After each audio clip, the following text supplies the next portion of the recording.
Nicole here, Lake Erie Prepper. Just wanted to take this moment while I'm driving home from work to maybe let you guys get a glimpse of who I am. I was born and raised in Ohio. I am going to be 36 years old in April, at the end of April. I have two siblings who are 12 and 14 years younger than I am. My mother is my best friend. I lost my father at the age of 2. He was in a motorcycle accident. I have one nephew, no nieces. My nephew is my life. He is turning 3 on March 22nd this year. And my sister is turning 24 on the 23rd of March. I have a girlfriend, fiance. She is originally from England. She just hit her 16-year anniversary for being over in the States. Her mother met somebody online and moved her and herself over here. I've been with Michelle for 16 years. We live right on Lake Erie. It's in our backyard. I'm sure you've seen that in my videos. I love the lake. My passion is fishing and the outdoors, obviously. Any spare time I have, I'll be out on my little, I got a 14 or 17 foot aluminum boat with a 6 horsepower engine outboard and on it. Not too fast, but it gets me around out there. Let's see. I have a bachelor's degree in criminal justice with an associate's in social work. I have worked in the field of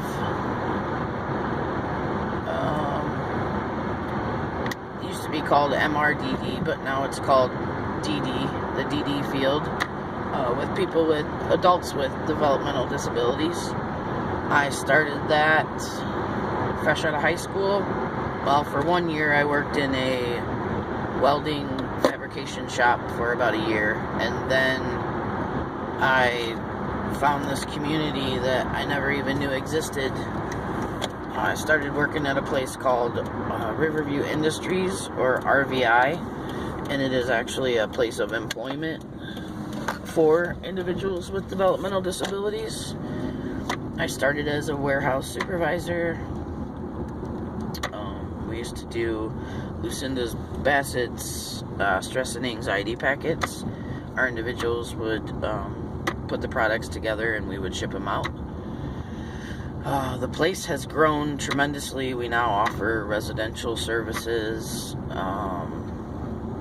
community employment, contracted services where they actually get out and work in the community. And we do a lot of in-house jobs with companies who like to outsource, and that gives our people a chance to make a paycheck and feel good about themselves, getting out and earning. Some of them take home checks that are like $6, but they're damn proud of that $6. And of course, those are the ones that really don't need to make a paycheck, but it's nice to feel like a member of society.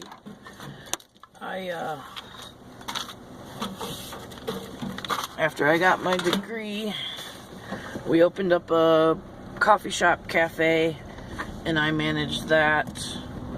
And we would get them, out of the workshop and into the cafe to teach them, skills that they would need to work outside of the workshop. Teaching them how to have natural supports within a job, and life inside of a workshop is different, and that's why it's called a sheltered workshop, is because they're around people like themselves. And that's why I said, it's a community I never knew existed. It's just astonishing to be a part of that, and to see that and watch them grow and learn. It's just a very rewarding job to have. I got into the field, and it was very hard for me to get out of it. I actually did leave for a little while, and I did some security jobs here or there, but the company actually called me back and said, we're really hurting for employees. We would love to have you back. So I ended up going back, and after the cafe, I did that for 3 years. And then I became the behavior support specialist, which, we have a handful of individuals who have behavioral issues, and it was my job to kind of figure out why they have these behaviors and what we can do to limit their times of crisis, and to keep themselves safe, their fellow employees safe, and our staff members safe. I recently got promoted to the vocational and habilitation manager, which basically runs and oversees the whole entire operation. Doing a lot of organizational and structure changes right now. Been perceived pretty well. But enough about that. I work a regular 8 to 4, 9 to 5 job. These past couple summers have been nice because prior to that, I would work 2 or 3 jobs in the summer, to help pay for student loans and, just to live, basically. Pretty much that's me in a nutshell. Super glad that I found this community. I was telling someone the other day that it may sound corny, but I almost feel complete now that I've found this community of like-minded individuals who enjoy doing the same things that I do. And, listening to their stories and learning about them and what good-hearted people this community has. I was listening to the Community on Fire video that Diane from Snowfog Outdoors did, and I had recently subscribed to Dino's channel as well, that I heard about him through her. And this Community on Fire thing, I just think is just wonderful, a wonderful idea. And I've given some ideas, maybe to do a GoFundMe page to kind of help with the shipping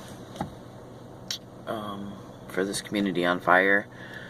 Or if we can find some of you guys that are across the pond in England or Australia or, places like that, that could head up kind of a headquarters over there to do what Diane and Dino are doing here. I think that would be wonderful and save on postage if we could get, 2 chapters going, a chapter in the US and a chapter overseas.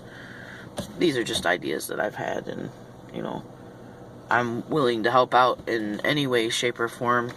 Any one of us would be lucky to win any of those fabulous gifts that, Dino has received and that everyone's putting together. I would also like to donate to the cause, too. I'm going to be making up several of my survival tins, Altoid survival tins. I went through one of them in one of my past videos, and I'd like to make up, I'm hoping to make up 10. I know they said they were going to run it for 10 months. Maybe I can at least make 5 and ship them out, maybe do another 5 and ship them out. So, yeah, spread the word about Community on Fire. It's an awesome idea. I emailed Diane and gave her my nominee. And, you know, just make sure you put some feeling behind it so they, you know, understand why you're nominating that person. I'm sure everyone's doing a great job of that. That's pretty much it for me. I just got home and I got a few groceries. There's my house. There's a bit of woods that I have behind my house. And down that way, if you keep going that way and you turn right, we've got our own little private beach there. It's not huge, but it's back there. As you can see, the snow is melting. I love to see the snow melting and hear the birds chirping. That's signs of spring coming. The place is a mess out here with all the water drainage from snow. Yep, love hearing them birds. Oh, we got some tulips coming up.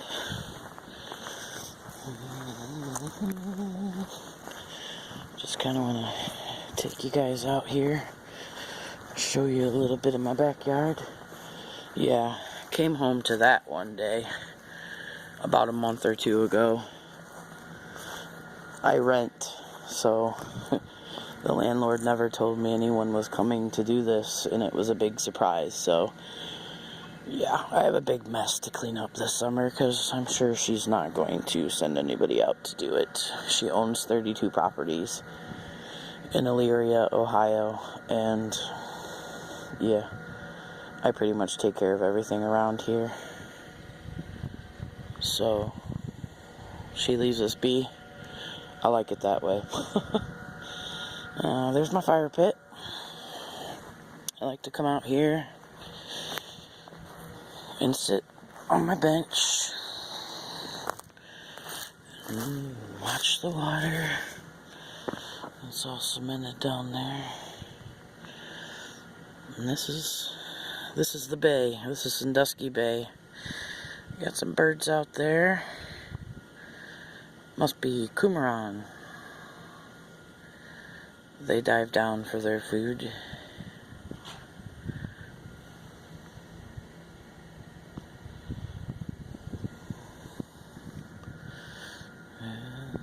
There's my boat. Need to put a coat of paint on it this spring before I get it out there. Neighbors are doing a little tree maintenance. And usually, you know, in the summertime, they get docks out. This neighbor gets docks out too, but the way the wind comes into the bay, we can't leave them out all year round because they will get bent and float away because the ice just piles up and the wind comes in this way and it pushes all the ice in. But yeah, can't wait for spring to arrive. Got some seagulls flying up there. Oh, these branches right up here, I have a pair of eagles that hang out up here. They'll sit on those benches, and it's always in the morning because they're always out looking for fish.